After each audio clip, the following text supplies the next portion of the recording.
Hello folks, welcome to another video. I hope you're doing really well. Maybe a month ago or 2 months ago, one of the other equestrian content creators on here that I follow, EMD Eventing, did a week in the life of her young horse, a week in the life of Addie, and I loved that idea so much that I want to do it with Merlin and Eve, and I'm going to start with Eve. So today is Monday, October 2nd. I can't believe it's October already. So I'm heading out to the farm to have a riding lesson on Eve, and I thought that it would be a great place to start the video.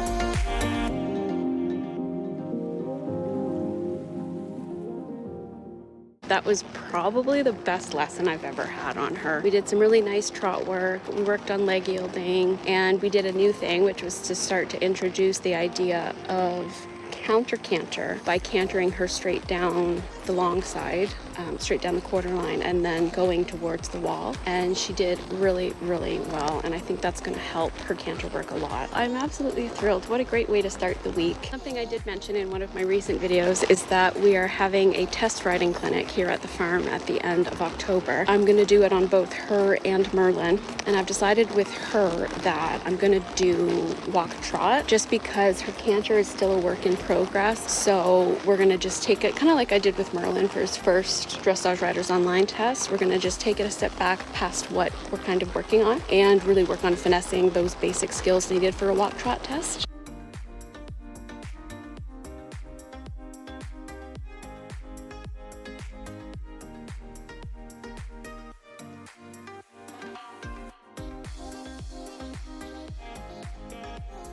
It's now Thursday, so I haven't been out to the barn actually since Monday. Eve was ridden on Tuesday by my coach's working student, and she had yesterday off. One of the reasons why I gave her yesterday off, aside from the fact that she was worked 4 or 5 days in a row, is just the fact that we've had this very weird October heat wave. It's October 5th, and we've just come out of 5 or 6 days of weather between 25 and 30 degrees. The last 2 days, it was 28 degrees with a humidity in the 30s. And tonight, we are going to go for a hack, because my plan had been to actually do a dressage ride tonight and then to hack on the weekend. But the weather this weekend, which is Thanksgiving weekend here in Canada, is looking absolutely disgusting. So we're going to flip it around and hack tonight and maybe tomorrow night, and then ride in the arena on Saturday and Sunday.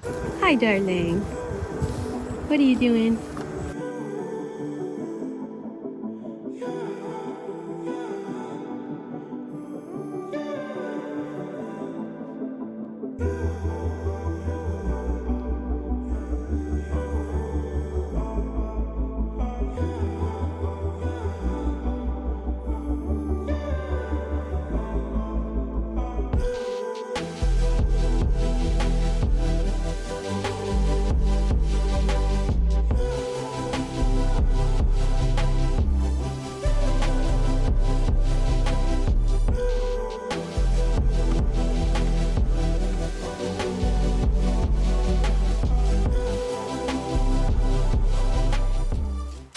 Isn't that the best sound ever?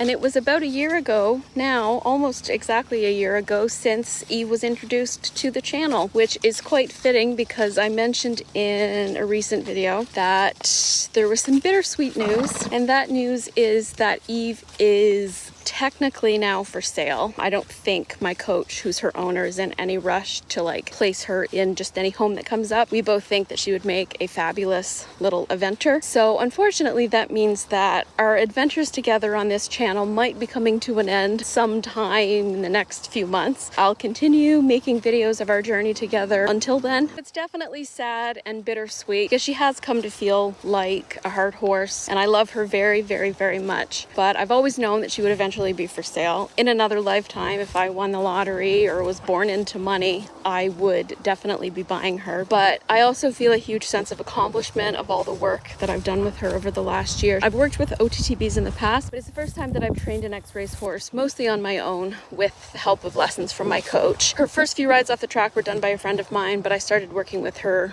quite soon after she got here. It's a big sense of accomplishment, and I will send her off into whatever home she ends up in, knowing that we had a lot of fun and we both gained a lot of experience and had a lot of trust and love for each other. So I've been trying to get her used to and comfortable with kind of going off the beaten path. So we've been coming down in this little area, and I'm probably going to regret doing this bareback, but she's so game. This grass is like so ridiculously tall, and she's just so brave and cool. Good man. All right, watch your feet. Good job. Well done.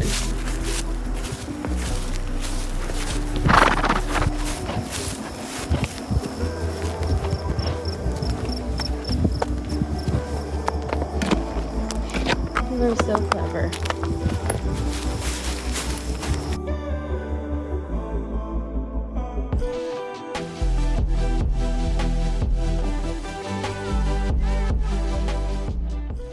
This, my friends, is what I call the thoroughbred power walk, and it's the power walk of a thoroughbred who knows we're going to the gate and very much wants to go in. I'm not steering at all, and I can guarantee that when we get to the gate, she's going to turn and she's going to go in.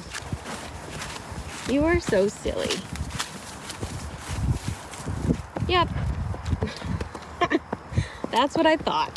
So we don't have much in the way of hills, but I try to finish off every hack by going up this little, I want to call it a hill, a few times. And the goal is to get her to where she's not trying to trot up, but where she's like no interference from me. I find it really helps to stretch out her back. Good girl.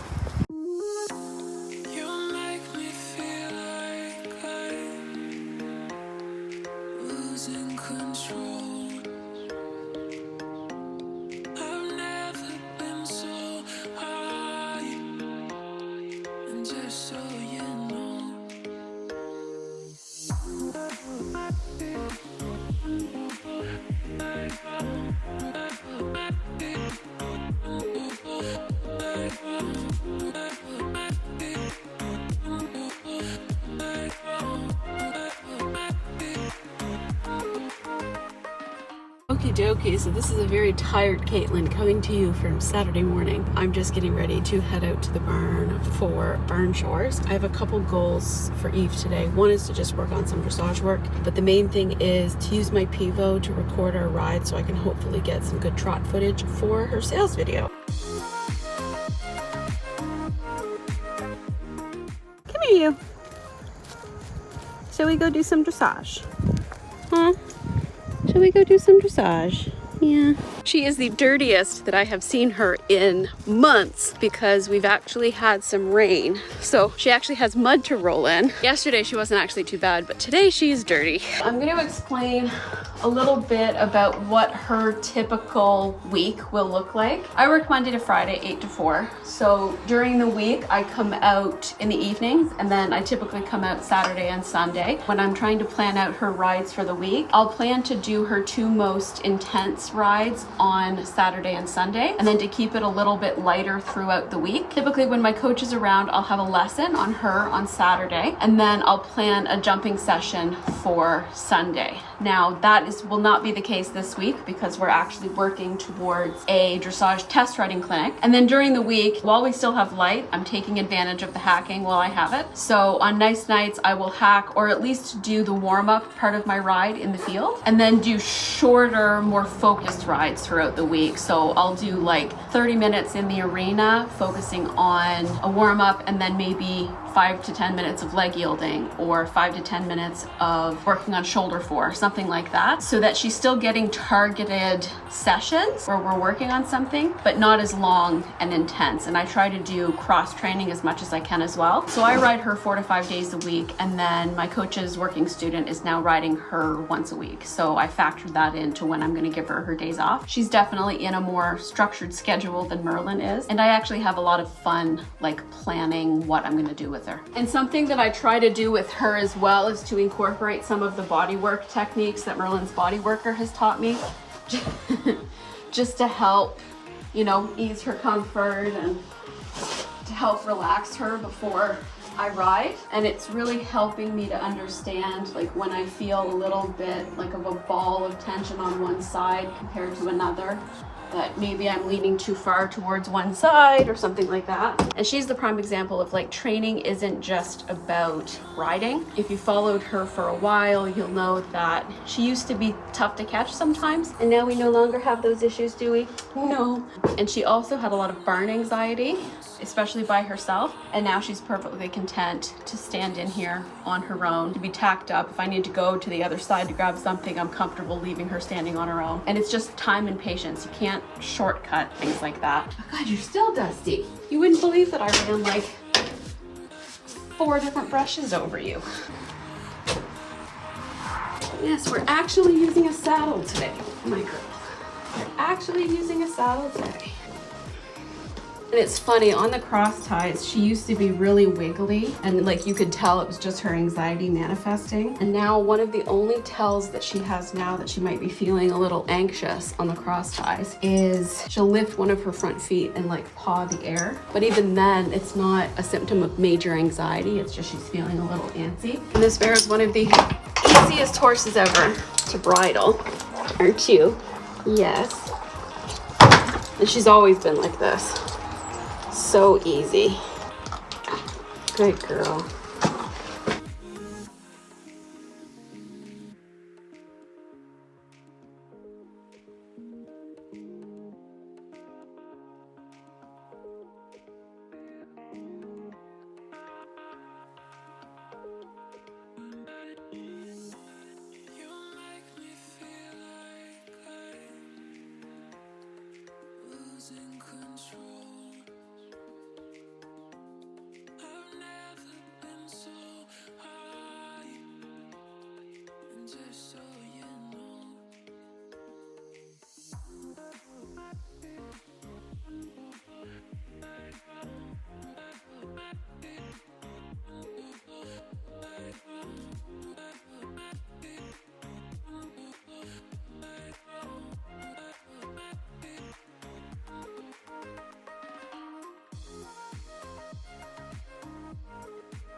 So that was a short, like 30-35 minute ride, but it was pointed and focused. I'm finding lately that she works best with shorter, more intense bursts with walk breaks in between. She was worked properly Monday, Tuesday, and then had Wednesday off. Thursday, I took her for a walk hack, as you would have seen. She had yesterday off. So she probably could have done with being ridden yesterday because it is cooler today. It's only like 15 degrees. And she was a little strong. She wasn't like spooky or anything. She was just a little more sharp than she would have been if maybe I had ridden her yesterday. So I just focused on sitting, really getting her to soften, doing little half halts every few strides. And it really, I think it comes down to a lack of balance. She's still building that strength to carry herself properly for circles at a time. You'll notice the canter work to the right. I'm also kind of in a half seat, and that's because the stirrup leathers on this saddle were changed, and I'm on the top hole and it was still too long, so my stirrups were too long. So I've rolled them, and I'm going to try to find a hole punch to add some more holes into the leathers because you can't really sit properly in the saddle. And that's why you'll see at the end of that canter, I took my stirrups away and I was just going with no stirrups, because even though she was a bit more spirited, I did find it easier to sit deep into the saddle without stirrups. And just to show how fit she is, she did a decently intense workout and barely sweat. She just sweat where the girth is. Welcome to Sunday and to the final day of this video. The plans for today with Eve are slightly changing because the weather is disgusting, and I'm gonna get her in, we'll go into the arena, and then I'll take a little bit of time to explain why.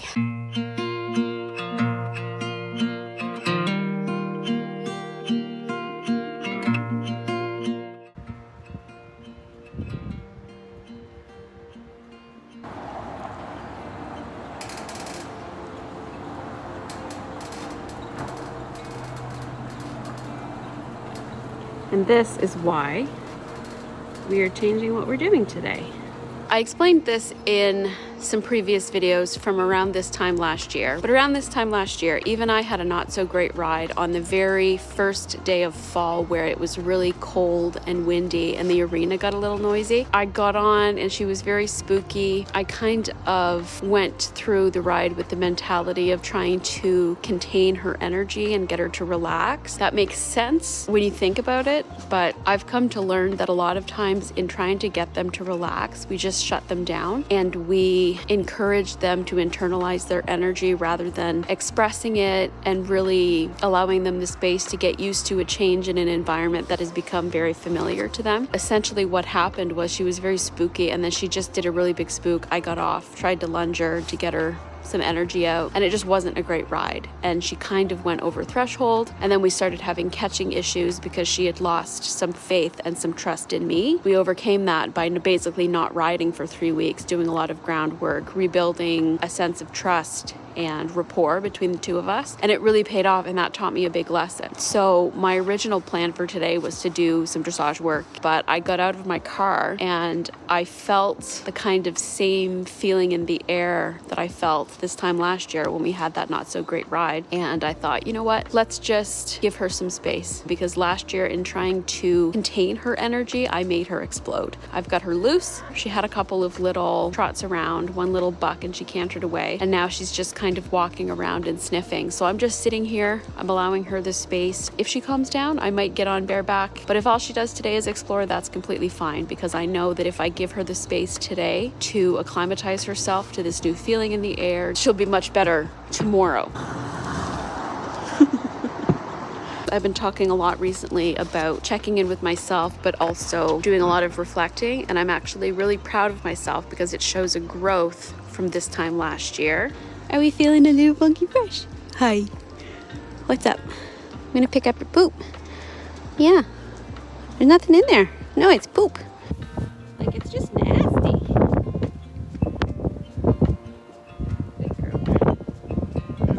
And you would think that I would feel much less secure in a bareback pad, in a halter, but to be honest, I feel way more secure today than I did on that day last year, because I've given her the space to explore, to express any energy that she had, and we have that level of trust in each other, and I'm able to really accurately read her body language, so I can tell if I think I need to get off, I need to get off. If I didn't think that she was in a space where it was okay for me to get on, I wouldn't have gotten on, and as a result, she's pretty chill. She's like in explorer mode, so I'm not steering her at all. I'm just letting her go where she wants to, and she's, by nature of me letting her go where she wants, she's slowly expanding her own circle of comfort. It's so cool, and what an honor it is to have two horses who feel so comfortable communicating what they need with me, or to know them so well that I can anticipate what they might need on any given day. Horses are so cool, man.